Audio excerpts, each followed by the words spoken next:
Good afternoon, ladies and gentlemen. My name's Ian Cookson, and I am Communications Manager with Calrec Audio.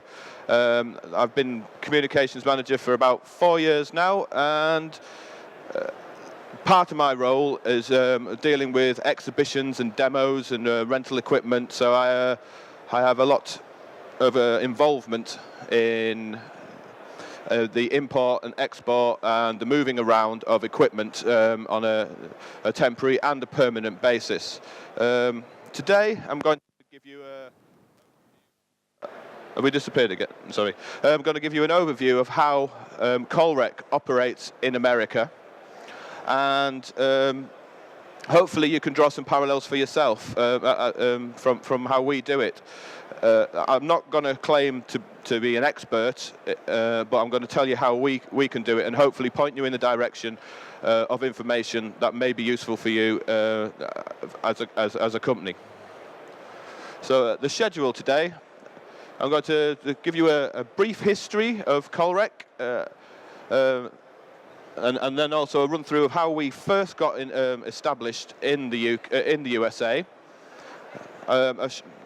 We'll talk about distribution. I will talk about Calrec USA, which is our American office, and then I will move on to exporting to the USA.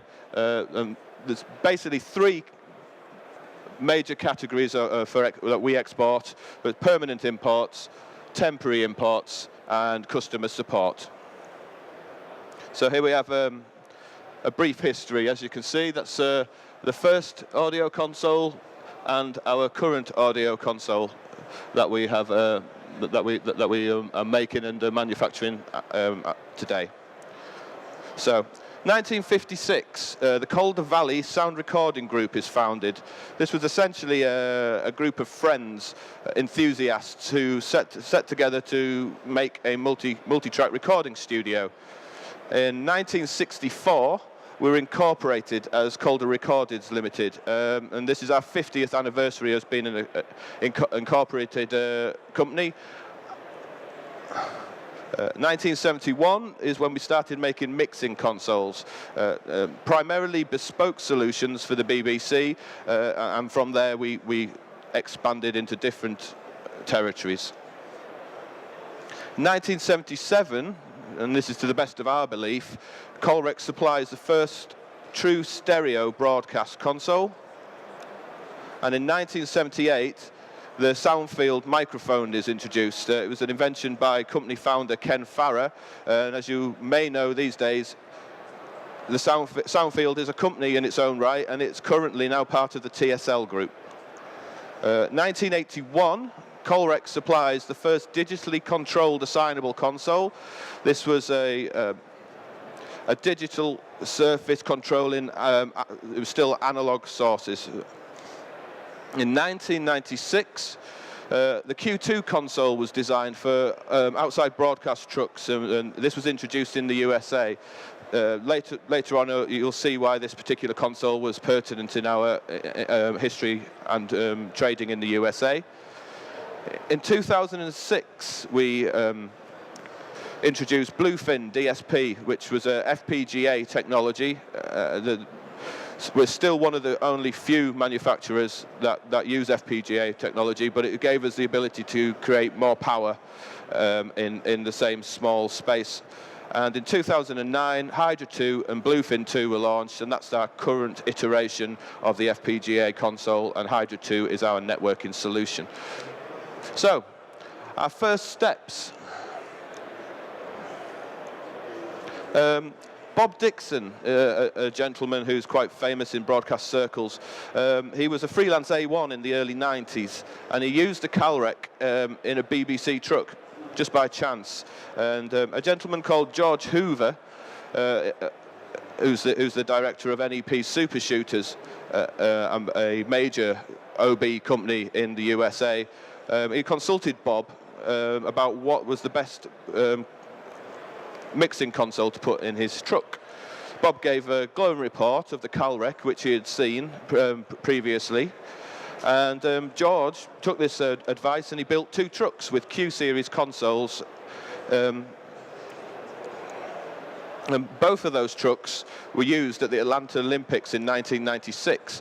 And this was a fundamental opportunity for us because it meant that we got our desks in front of lots of users and lots of purchasers, and people got hands-on experience with our desks, and we became known. And so we took feedback from NEP super shooters and other people who have used it, and we applied it to the Q2 console, which we brought out quite quickly after the Q series, and we retrofitted their Q series with the new Q2 modifications, and because of that customer service and listening to our customers, we developed a reputation, and currently we have around about 70% of the HD OB market in America and a significant proportion of major US studios. So from that initial foray into the United States, we learned four poignant things. Firstly is to get the product in front of the end user and not just the purchaser, because the people who actually use it do have an influence over the people who are buying. We reacted promptly to customer feedback, quickly bringing back out the Q2 console, and those improvements meant that we had a product that was more suited for the job. And our customer service, it must match or surpass the quality of the goods. And because we retrofitted their console with the new improvements of the Q2, and we were there during the Atlanta Olympics, and we gave them quality service, then this helped us develop the reputation that we currently are lucky enough to have in America. And fourth was to take advantage of fortuitous circumstances. It wasn't planned for Bob Dixon to give this glowing report, but he did, and we ended up having this opportunity, so we grabbed the opportunity with both hands. So, getting established. One of the major hurdles is to find a suitable distributor.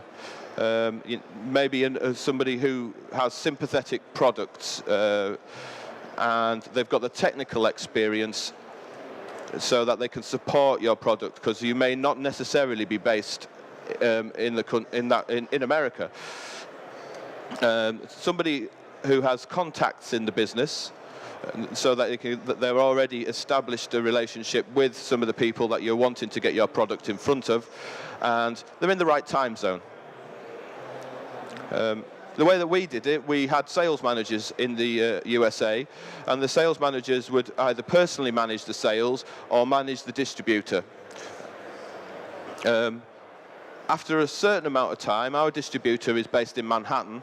After a certain amount of time, we decided that we should open our own office in the US. So we put it on we chose the west coast of America so we could span the states. So Calrec America, we opened it in 2012 in Santa Clarita in California, and it provides further provision for both sales, support and training. It also gives the opportunity for us to hold demo stock and spares in a local time zone, and it gives us a dedicated demo facility and warehouse on site. We share time zone coverage. We have a support team in the UK, that we have support in Manhattan and support in LA. So between the three sites, we always have somebody on the end of a phone to be able to take a call. So if something happens late at night, and it means that generally it may be daytime in the UK, and we can take that call, and as the day shifts, it shifts to Manhattan and then to LA. It also helps us forge stronger relationship with the customers and users, and we take this knowledge that we can gain from these relationships to aid the development of our products. And it shows further commitment to the market, and this only instills confidence shows that we're not going anywhere. We're committed to America.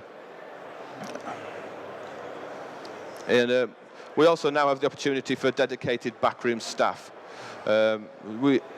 Our sales managers, our technical staff, they may be traveling, they may be giving demos, they may be with customers. Now we have dedicated backroom staff, so our customers can always be sure that if they call us, there'll be somebody there to answer the call and to initiate a response.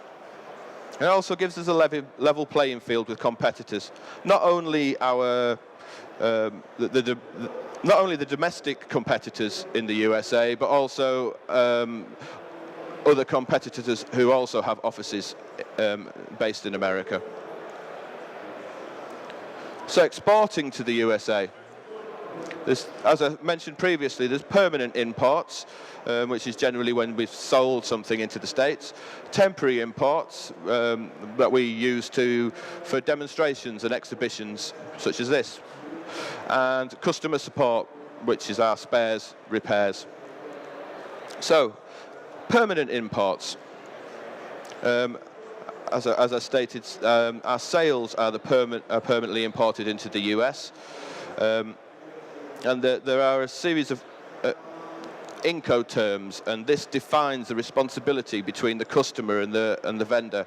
You may not have come across this term until I started in this particular role. I hadn't come across this term either. It's basically the point. It defines the point that the shipping is paid up to, and when the exchange of responsibility comes. You can get information from your International Chamber of Commerce or the UK or local Chamber of Commerce on this. And there's a book called the ICC Guide to Incoterms, which gives you further information about this. I can talk to you about what we do. If you want to know what's relevant for you, then there's a book and a website. Coincidentally, if you want any of the links that I'm using in this, if you can give me your details afterwards, I'll email all this through to you. So, delivered, duty paid. This is the level of responsibility that we take for our sales into America. And this basically allows us to be responsible for the goods until it reaches the customer's premises. This means that we can ensure that we're happy with the couriers, the freight forwarders. We have control, and this further adds to our level of customer service that we like to provide. And it also allows the customer to directly compare our prices with domestic goods. They know that the price that we give them includes delivery, duty, taxes, and so they can compare it directly with their domestic goods, and they can make an informed choice without any hidden costs. DDP, it does speed up the importation process. Calrec has a pre-assigned number from US Customs and an insurance bond to cover the duty payments. This essentially means that when our goods hits American soil, our insurance bond covers the amount of duty and taxes that we're liable for. This means that we don't have to wait until the duties and taxes are paid. The goods can go straight in, and it means that we can decrease our lead time because it's not sat in customs. We ship everything by air. We think that because of the price that we use, the price of our goods, that it justifies this. Again, shipping by air means that it gives shorter lead times, so we can get the product to the customer when they want it. And it's also less packaging and handling, which means that we can ensure that there's less chance for any damage during transport.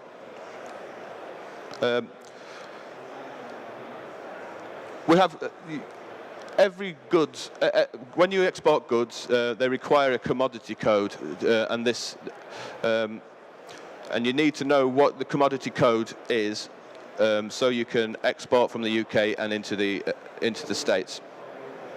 The commodity code, it defines the percentage of duty that needs to be paid. And if you're unsure about this, you can get a ruling by customs which is binding for several years. So that means that you can be sure that you're exporting on the right code. If you export on the wrong code, you could invoke fines or back payments and such like, which is not going to help your bottom line. You can find information about this from HMRC, Customs and Excise. The second import that we use is temporary imports.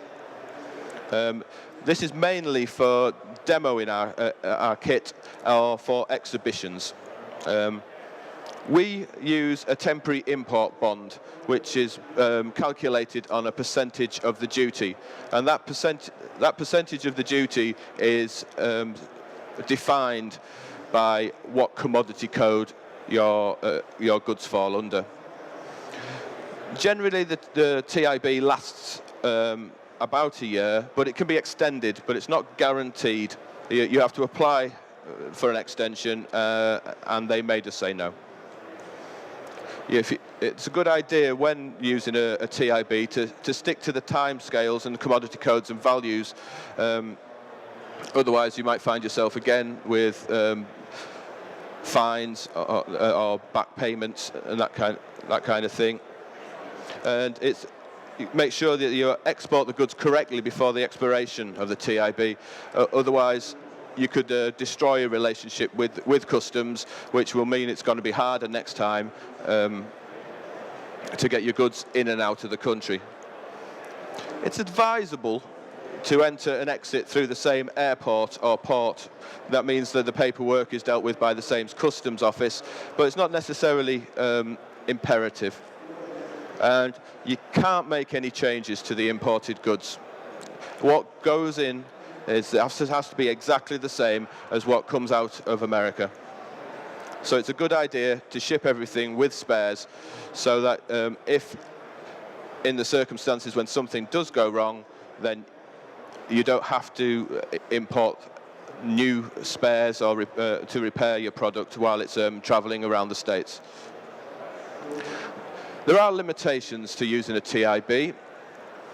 You can't sell any goods that you've imported on a TIB. They have to be exported back out of the country, the TIBs closed down, and then re-imported as per a normal sale. And you can't loan your goods to a customer for unsupervised use or trial. So it's i.e. no commercial activities. You can't put something in on a TIB, lend it to a broadcaster, and let them use it on air for 6 months. It takes longer to get through customs than having paid the duty and taxes. So you need to allow that extra time for the import and export and customs clearance. And you can find more information at this website, the government website. And the third category of our import and export is for customer support. We use DDP as per our sales imports. So speed is important, and so we use a courier service for this particular element of our business. It is more expensive, but it does take a maximum of 2 days for delivery to the west coast of the States. If we ship something on a morning, we could get it to New York before 8 o'clock the next morning.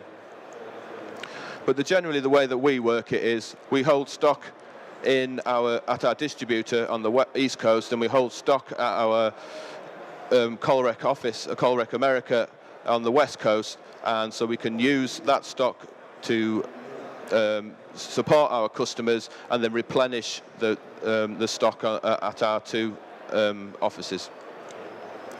And for repairs, if any of our customers find the need to get some of their kit repaired, there's an inward processing relief, which is basically a temporary import into the UK for any of our goods that we've paid the duty and taxes in America for, and so we can bring it back to the UK without paying duty and taxes.